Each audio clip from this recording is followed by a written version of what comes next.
नमस्कार मित्रांनो, मी डॉक्टर चंद्रकांत बाबूराव वाळके. गेले 45 वर्ष निगडी प्राधिकरण येथे फॅमिली फिजिशियन म्हणून कार्यरत आहे.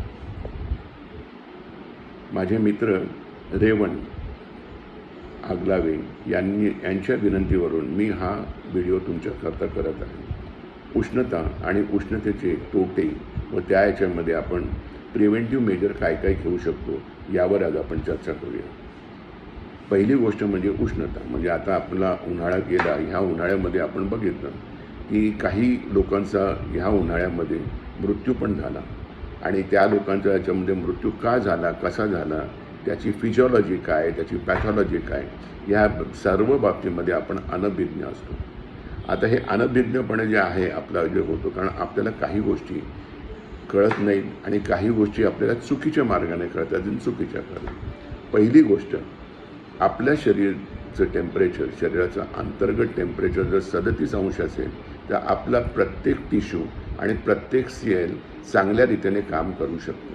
म्हणजे त्यांची कार्यक्षमता वाढवण्याकरता आपल्याला पहिली गोष्ट एक केली पाहिजे की आपल्या शरीराचं टेम्परेचर कोणत्याही परिस्थितीमध्ये 37 अंशाच्या वरती किंवा 37 अंशाच्या खाली जाता कामा नये. दुसरी गोष्ट, आता हे करण्याकरता आपण काही गोष्टी करायला पाहिजे, पण आपण उष्णतेमध्ये काय होतं याच्याकडे आपण विचार करूया. एक विचार करा की उष्णतेमध्ये आपल्याला एक प्रकारे जेव्हा आपण उन्हात जातो किंवा तुमच्या कंपनीमध्ये तुम्ही जे काही काम करायला जाता, ज्या याच्यामध्ये उष्ण ॲटमॉस्फिअर तयार होतं, तर पहिली गोष्ट म्हणजे तुम्हाला घाम यायला लागतो. आता हा घाम कशा करता येतो? घाम येण्याचं प्रमुख कारण जे असतं की आपल्या शरीरातलं टेम्परेचर बरोबर ठेवणं, म्हणजे 37 अंशाच्या वरती जाऊ नये याकरता आपल्याला घाम येत असतो. घाम आला म्हणजे आपल्या शरीरातलं पाणी कमी होत असतं. म्हणजे पहिली ट्रीटमेंट जी आहे ते आपल्या शरीरातलं पाणी बरोबर राहणं, हीच पहिली ट्रीटमेंट आहे. आणि त्या याच्यामुळे आपल्याला उन्हामध्ये किंवा उष्ण ॲटमॉस्फिअरमध्ये कोणताही त्रास होत नाही.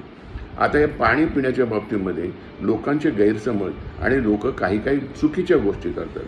एक तर म्हणजे ऑफिसमध्ये येताना एक बाटलीभर पाणी प्यायचं, दुपारी जेवणाच्या नंतर एक बाटलीभर पाणी प्यायचं, त्याच्यानंतर एक बाटलीभर पाणी प्यायचं. आमचं 3 लिटर पाणी होतं. म्हणजे दिवसभरामध्ये जेवढं पाणी आपल्याला लागतं ते आपल्याला मिळतं, हे एक भ्रामक समजूत आहे.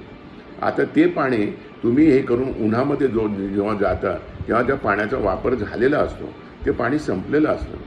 आपल्याला जर उन्हापासून प्रोटेक्शन पाहिजे असेल, आपल्याला जर उष्ण ॲटमॉस्फिअरपासून प्रोटेक्शन पाहिजे असेल, तर दर अर्धा पाऊण तासाने तुम्ही 1-2 ग्लास तरी पाणी प्यायला पाहिजे.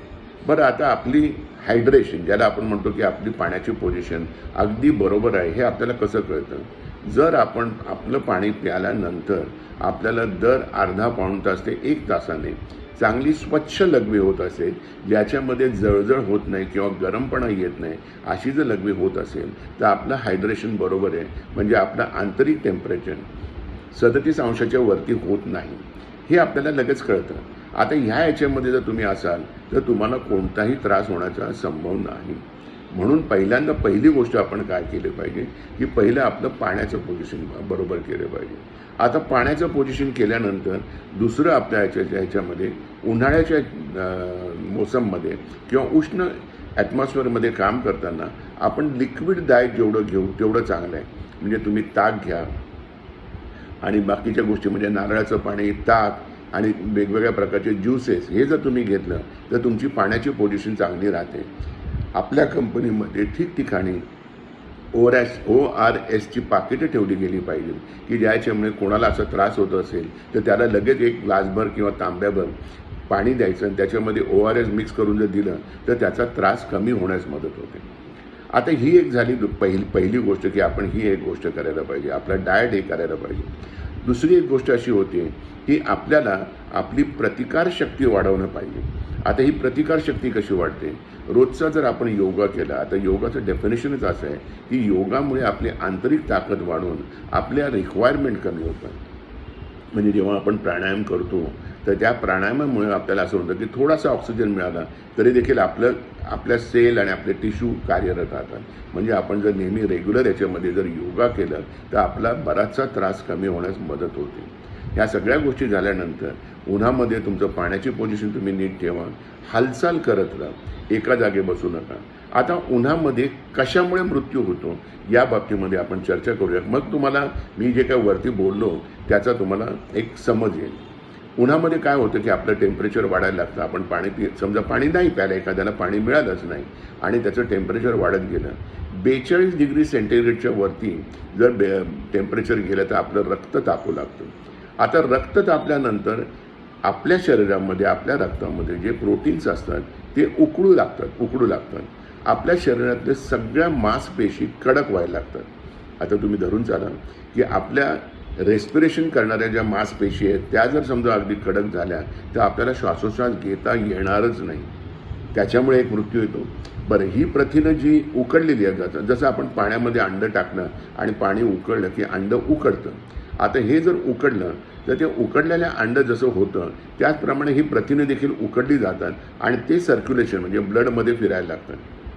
त्याच्यामुळे क्लॉट होतो, हार्ट अटॅक येऊ शकतो. आता ही सगळे मांसपेशी कडक झाल्यामुळे आपल्याला प्रोटेक्टिव्ह मेकॅनिझम कोणताच मिळत नाही. म्हणजे जसं एखाद्याला हार्ट अटॅक आला की तो पहिल्यांदा श्वास घ्यायला लागतो, श्वास घेतो आणि त्याचा हार्ट अटॅकचं जरा सौम्य करत असतो. अशा पैकी आपल्याला कोणताही प्रोटेक्टिव्ह मेकॅनिझम न मिळाल्यामुळे ताबडतोब डेथ म्हणजे उष्माघात हा जो असतो हा साधारण 1 मिनिटाच्या तो माणूस जातो. बरं, अशा वेळेस तुम्हाला जर समजा असं कळलं की बाबा आजूबाजूला कोणीतरी त्याला उष्माघात होतोय किंवा तुमच्या कंपनीमध्ये असेल की ज्याला उन्हाचा एकदम त्रास होतो, पहिली गोष्ट त्याच्या अंगावर पूर्ण बादलीभर पाणी टाका.